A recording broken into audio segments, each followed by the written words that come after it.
fait annoncer le déblocage des fonds suite à Garance, donc la mise à disposition de, je crois, 12 millions d'euros pour venir en aide. Nous avons débloqué déjà les 15 millions juste après Garance qui sont en cours de mandatement, de versement.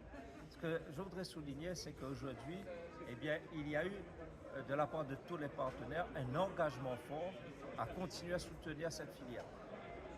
La canne, au fil des années, a connu des aléas, des difficultés. Aujourd'hui, les difficultés ont atteint un niveau tel qu'il y a un véritable danger sur la pérennité de la filière à La Réunion. Et les engagements qui sont pris vont se concrétiser par un plan d'action au sein desquels eh bien, le département prendra toute sa part. Je réaffirme le rôle du département, rôle moteur en matière d'organisation et de développement agricole. Mais ce que je voudrais dire aujourd'hui par rapport à l'avenir, ce qui est important de souligner, c'est que nous devons poursuivre à récupérer les terres en friche pour augmenter les surfaces cultivées en canne à sucre. Pour cela, il faut de l'eau et nous avons besoin de l'irrigation des terres de l'Est à travers mes rennes.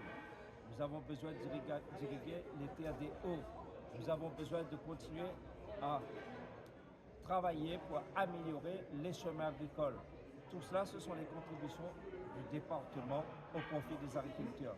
Et après, j'en appelle à une prise de conscience au plus haut niveau de l'État, mais surtout au niveau de l'Union européenne, parce que la canne à sucre réunionnaise produit le sucre et nous sommes le premier producteur de sucre de canne au sein de toute l'Union européenne.